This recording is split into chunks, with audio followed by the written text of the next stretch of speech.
honored to be joined by three amazing guests. It's Dr. Anna Kuzemko, Anna Olenenko, and Rodion Prokhorenko. We will start with our speakers, and it is my privilege to introduce our first speaker, Dr. Anna Kuzemko.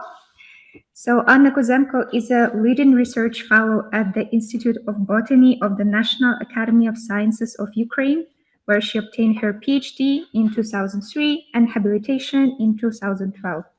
Main interests are vegetation science, phytosociology, grassland ecology, bioinformatics, and biodiversity conservation. Anna is a co-founder of the Ukrainian Nature Conservation Group, and during the last 2 years, the main focus of her research is the impact of the full-scale invasion of the Russian Federation in Ukraine on the environment. Anna, please, the floor is yours. Thank you, Victoria. Thank you, Katerina, for introducing me. Good afternoon for everybody. Probably for Ukrainian audience, it is already good evening. So Kakhovka case, of course, it's very complex issue, and it includes a lot of different problems, socio-economical and also energy supply among of them. But I'm botanist, so I will try to share with you my botanical point of view, my vision on this problem. Here you can see the map with Kakhovka reservoir and location of Kakhovka dam, which was destroyed on 6th of June last year. And usually, and of course, it's triggered ecological catastrophe directly or indirectly, which is connected with not only Ukraine, but also other countries of Black Sea region. And usually when we are,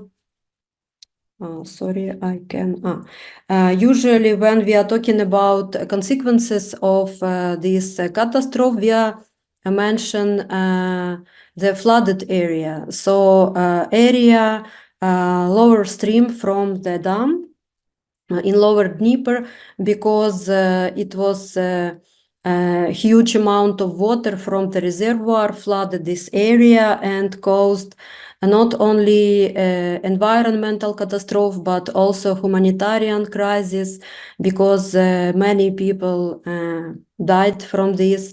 Many people lost their homes, and also many animals suffer from this catastrophe.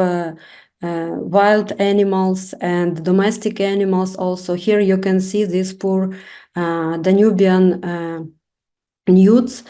Photos from Ukrainian Nature Conservation Group provided by Natalia Brusintsova, who tried to save these animals at the coast of Black Sea. And of course, many terrestrial animals, small mammals also suffered from this, affected by this flooding. Here you can see 3 species from Ukrainian Red Data Book, and the same about some endemics plant species like this very rare endemic birch species, Betula borysteinica, and several species of cornflowers, for example, Centaurea breviceps, Centaurea pachowskiana. Here you can see the maps from Red Data Book of Ukraine, and you can see that main localities of these species are exactly on the flooding zone. And also I would like to show you the species of Terricolous lichens, Ricinaria ukrainica. This species was revealed in 2021 on Oleshkivsky sand dune near Oleshkivsky Piski National Park. In 2022, it was proven that this species is new for science. And in 2023, probably all localities of this species already disappeared or destroyed because of flooding. But unfortunately, this area, these sandy arenas, it's still inaccessible for us because it's a temporary occupied zone. And I hope that we will be able to do some research there in the near future. But for now, the main of my topic of my presentation, it's a drainage area, so area upper stream from the dam. It's completely another story.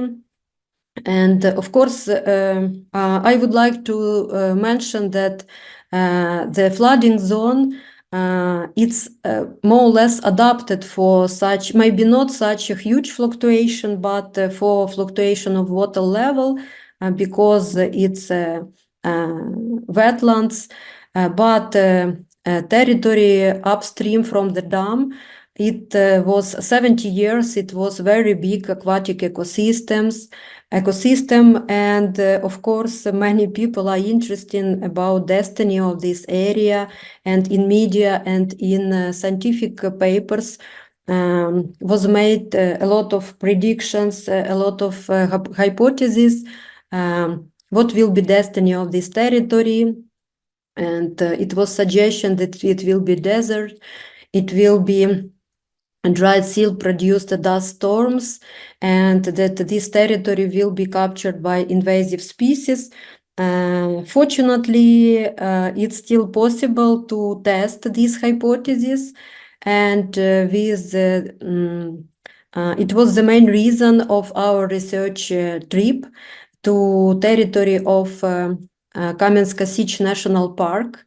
Here you can see our group in June last year, and also location.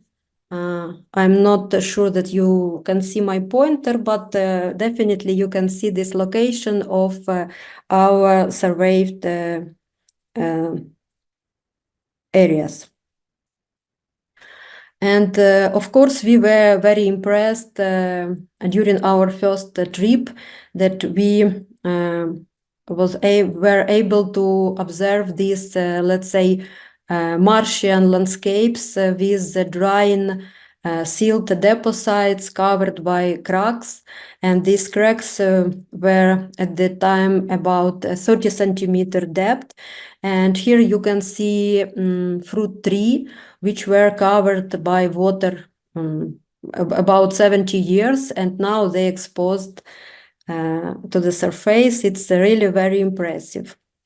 And we also observed a lot of small rivulets of releasing water.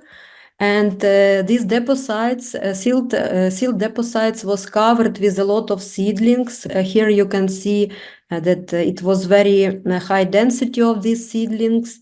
And at that time, it was quite difficult to determine which species. But we assumed that maybe it is some species of willow, salix. And already during our next trip, we observed completely different picture. Here you can see it, very visible difference on the picture of my colleague Alexander Khodasovtsev. You can see that bottom of a former reservoir was covered by very dense vegetation. And in this vegetation, the dominant position belongs to willow species. We identify this species as a hybrid between our native Salix alba and alien but naturalized species Salix fragilis. And here you can see that the height of these plants was about 2 meters. So during 3 months between our two trips, it was huge amount biomass already appeared, and we calculated that the speed of growth of this Salix species was about 1 centimeter per day. And what about cracks? During our second trip, this cracks was much deeper, and here you can see that this is about 80 centimeter, but maximum that we recorded, it was 1 meter and 30 centimeters, and these cracks were as wide as my foot approximately, because this silt was dried and it was very dense. So at the beginning we expected that it will be dispersed by wind, but in reality it was very dense and covered by very dense vegetation. And during our first visit we recorded 11 species of vascular plants, and during our trip in October it was already almost 70 species, but maybe this number could be even higher, but our trip in October finished suddenly because we were shelled by Russian mortar, and we had to escape very quickly. But 70 species, it's quite a high number also, and we made analysis of these species. Unacceptably, by lifespan, we observed almost equal number of annual and short-lived species and also perennial species. Most of them were dispersed by wind, and only small proportion of these species were neophyte, rest were native species. And just after our trip, I contacted my colleague Grigory Kolomitsev and Oleg Prilutsky, who are GIS experts, and we decided to use our ground data for remote sensing studies and machine learning methods. And here you can see map the dynamic of water release from the reservoir bed and vegetation grow based on water and vegetation indices produced by Grigory. And also we used our data to identification of habitat types. Here you can see 5 habitat types: willow thickets, marshy vegetation, shells and sands deposits, and Takir-like silt deposits, and also water body, how they are distributed on the territory of former reservoir, which this map was produced by Oleg Prilutsky using method of machine learning.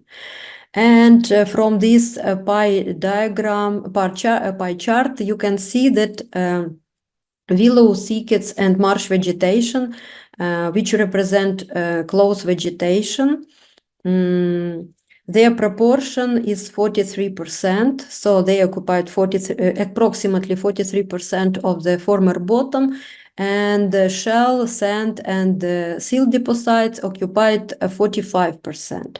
And water body and water courses, running water, it's their proportion 12%.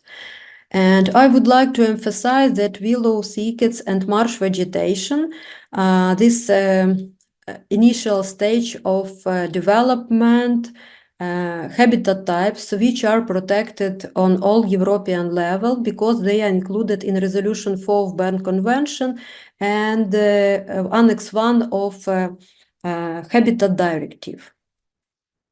So this is all about results of our study, but at the end of my presentation, several messages for audience. First of all, about tested hypothesis. So definitely this is not desert. Definitely dust storms are not a very high probability that they can happen there. And also invasive species has very small proportion from all the species list. So all these hypotheses are not supported by our results.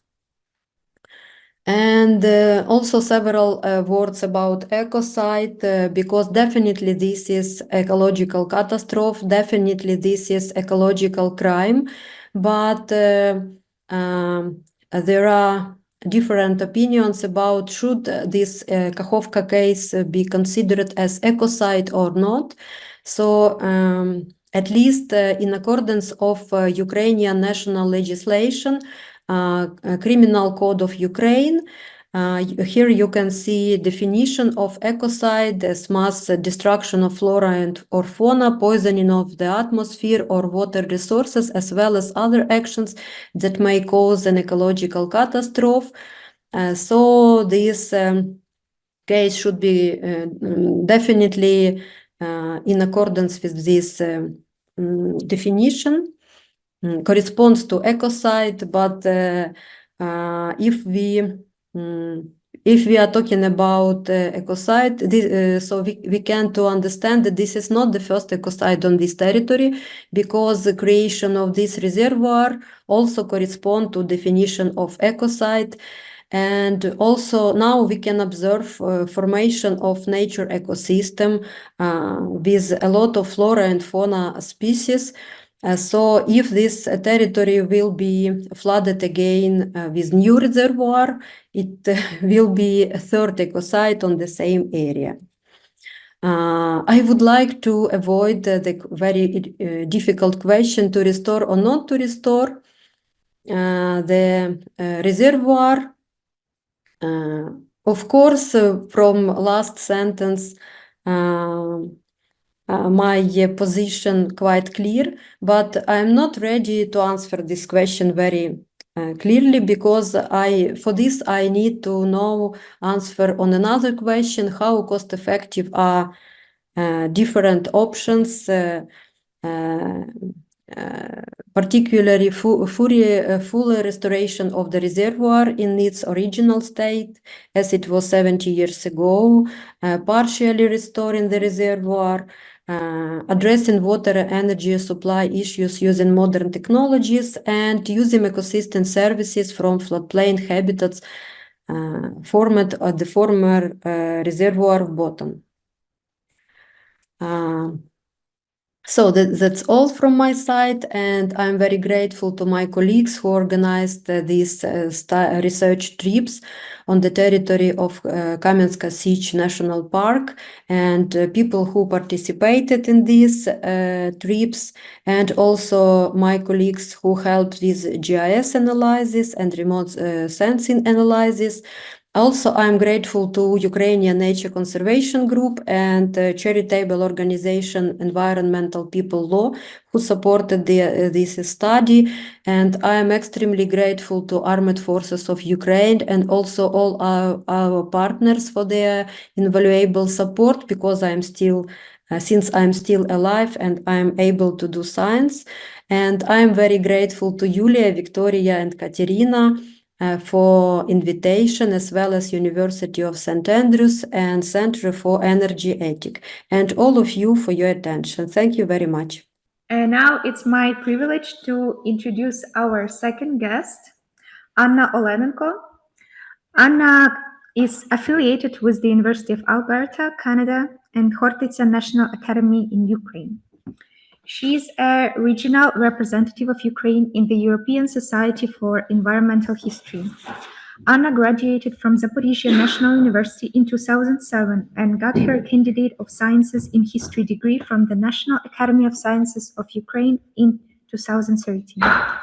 Anna's research interests are related to the environmental history of Ukraine, especially the steppe region and animal studies. So Anna, please take it away. Okay, thank you so much. Thank you for introducing me, and thank you, Anna, for the great talk about current situation. It was fascinating. A while ago, when I started to study the history of Dnipro wetlands, which were flooded because of the construction of the Kakhovka hydroelectric power station and reservoir in the mid-50s of 20th century, I never thought that this topic would be so relevant to current events. And using this case of the Kakhovka dam disaster today, I will try to show how it gave rise to and strengthened the environmentally related narrative in the society. And Anna has already covered partly this issue, but I will try to elaborate this topic. So for me, a story about Kakhovka dam and about Dnipro wetlands, which was flooded. For me, it's also a personal story, not only a research interest, because I was born and I was raised in the small city in Zaporizzhia region on the banks of Kakhovka Reservoir. As you know, oh, sorry, my slides don't want to switch. Do you see it? No, I can only see the. Oh, yeah, I'm so sorry, yeah. Now it works. Okay, so as already been said, on June 6, 2023, Russian forces blew up the Kakhovka Dam and destroyed the hydroelectric power plant and perpetrating the most far-reaching environmental war crime since the full-scale invasion of Ukraine in 2022. And the Kakhovka disaster was followed closely by Ukrainian press on social networks, including minute-by-minute updates on flooding levels, reports on evacuees, and volunteers trying to rescue people and animals, and a wide range of other consequences of the breach. Taking together this coverage pains and alarming picture of the damage already wrote greater danger that lie ahead. Commentators have called out the destruction of the dam as an act of ecocide, as environmental war crime, and as eco-terrorism. And really, if we look at Google Trends, term ecocide was used in the Google search the most in June 2023 in Ukraine and in the world too. So the tragic stories of this myriad lives upended by the flooding downstreams of the Dnipro, along with shared photographs of the new landscape that have emerged along the drain bottom of Kakhovka Reservoir, have rekindled pre-war debates about economic and environmental priorities in Ukrainian society. So should Ukrainian recovery and reconstruction efforts prioritize the Dnipro River or the Kakhovka Reservoir? So should it be Dnipro wetlands or the man-made sea, nature or agriculture and industrialization, tradition or progress? So in order to understand dispute between these two opposite narratives, it is necessary to be aware of uniqueness and importance of Dnipro wetlands for Ukrainians. It was in primary school that I first heard stories from my teacher about lush, even magical oases in Ukraine with dense river and lake systems and wealth of diverse flora and fauna, rich sources of food and safety for local communities in times of war and famine and other times. So she told us how important the Dnipro wetlands were to local residents and how large these storied wetlands loomed in the collective childhood memories of the riparian communities. This was my introduction to the history of Dnipro wetlands, which had been flooded by the waters of Kakhovka Reservoir back in 50s. I subsequently delved deeper, and my investigation corroborated my school teacher's memories and helped to explain a shared nostalgia for the wetlands among the local residents and wider among all Ukrainians. So the Dnipro wetlands used to be a distinct zone of the southern steppe. Although there are wetlands all along the Dnipro River, the largest of them were located in the south. They were called Bazavluk and Konkaplavny. Excuse me. Wetlands were considered as an oasis amid the hot, dry steppe and served as the material basis and mainstay of the local economy, the main source of income for these rural communities. So this is why the subsequent building of the Kakhovka Dam by the Soviet decree, which meant the destruction of the wetlands, was the tragedy that came to the deeply engraved in the collective memory of the local population. This local tragedy spilled over the national collective memory as well, which was rekindled after Ukraine's independence in 1991, since wetlands was regarded as historical Ukrainian territory, as opposed to the non-historical Northern Black Sea region known as Novorossiya or New Russia, the area colonized by the Russian Empire. After the construction of Kakhovka hydroelectric power plant and dam, the Bazaluk and Konka wetlands were almost entirely submerged by the waters of Kakhovka reservoir, and under Stalin's plan for transformation of nature, the Kakhovka plant and reservoir were to serve special purpose in the south, not to generate electricity like the Aris hydroelectric power plants on the Dnipro, but to grow crops on the huge scale in the steppes of the southern Ukraine. The reservoir and the system of canals were to irrigate fertile but arid land in the Kherson and Zaporizzhia oblast, as well as in Crimea. So in other words, the object of Kakhovka reservoir was to provide a bulwark against the natural risks of steppe farming. Construction of the Kakhovka reservoir meant huge changes in the area. Preparation of the reservoir basin required clearing of trees in the wetlands, which, by the way, we can see now after the level of water in the reservoir was decreased. This photo I took last summer in Zaporizzhia. So the destruction and relocation of existing administrative and residential buildings and roads and railways from the flood zone, and resettlement of thousands and tens of thousands of people. So in the building of Kakhovka hydropower station and reservoir, the Central Soviet regime intended to create a new and radically different landscape, thereby submerging the wetlands under the man-made sea. So the Soviet authorities placed up the benefits of the Kakhovka reservoir, but local communities still remembered their oasis in the steppe.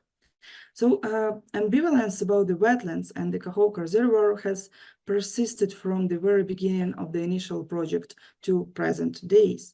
It took several decades for locals to get used to their new environment and the new sea, as they call the reservoir, in place of the Dnipro River and wetlands. The Kakhovka reservoir was to become a mainstay of the local economy and the livelihoods of later-day residents, many of whom do not remember the wetlands at all. It serves vital purposes for local industry, as well as for Zaporizzhia nuclear power plant, navigation, irrigation, etc. And for locals like me, it's deeply troubling to see the drained floor of the body of water that had become a prominent feature of our landscape and our lives. The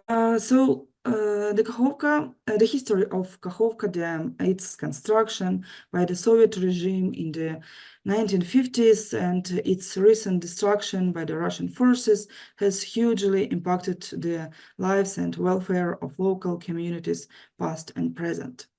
And its future is now the subject of widespread debate in Ukrainian press and on social media, as Anna has already told today.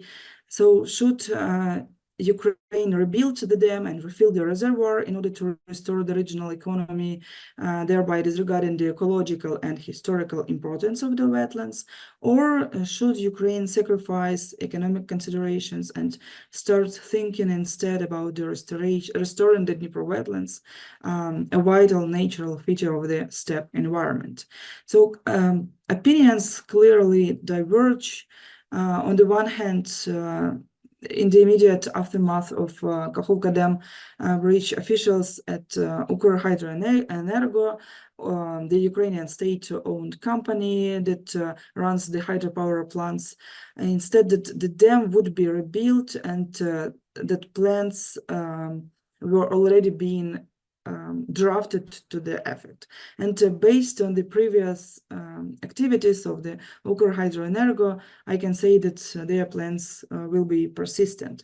But on the other hand, there is a strong idea to restore the wetlands, and such studies have already been done on these issues. At first, we were concerned that there is no way to restore the previous landscape before the construction of the Kakhovka reservoir, that the lands which were under the water for over 60 years will turn into desert, as Anna said. However, after several months after Kakhovka Dam destruction, we can see some vegetation there, animals, birds, and other things.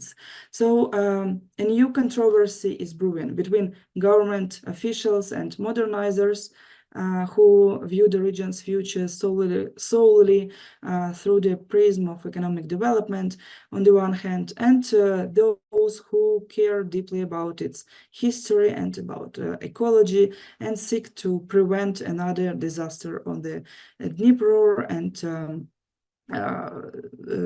on the Dnipro wetlands. So when I first first began studying the history of the Dnipro wetlands, I wondered whether it might be desirable and possible to drain the Kakhovka reservoir. But now, when the reservoir has actually been drained by forces beyond our control, it might be high time to us to consider keeping that in that way. Thank you for your attention. So I guess we'll finalize it by showing you an artistic reflection by Rodion Prokhorenko, after which we'll move to a Q&A. So Rodion Prokhorenko is an artist born in 1996 in Donetsk, Ukraine. He got his bachelor's in graphics and monumental art in Kharkiv State Academy of Arts and Design in 2019. Studying fine arts and monumental techniques, land art, performance, and video art, he settled on photography as his main artistic medium. In 2017, he started a photo club, which set the foundation for a commercial photo laboratory and analog photography workshop, Vinol.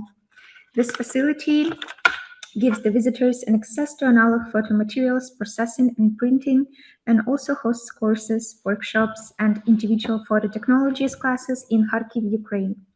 Since the outset of the full-scale invasion, Rodion have worked as a war photographer operating close to the front line in the Kharkiv and Donbas areas.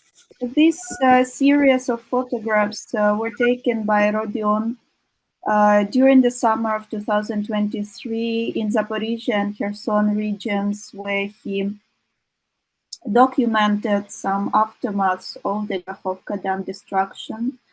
Rodion calls this series of works his My Own War.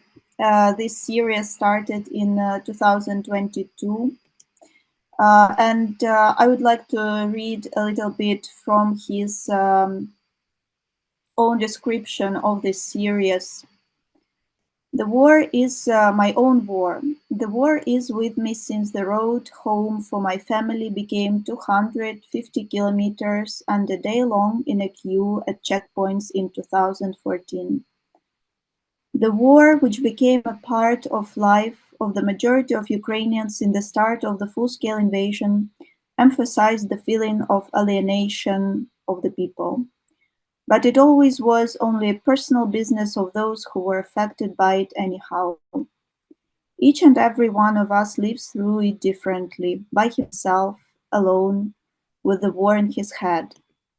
War, like death, became a lonely matter, your own story which has nothing in same with the others, and nobody in the whole world will understand you because it's only yours.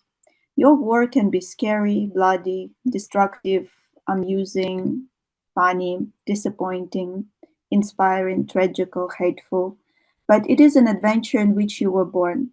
These photographs are memories of that part of the war which can never be forgotten.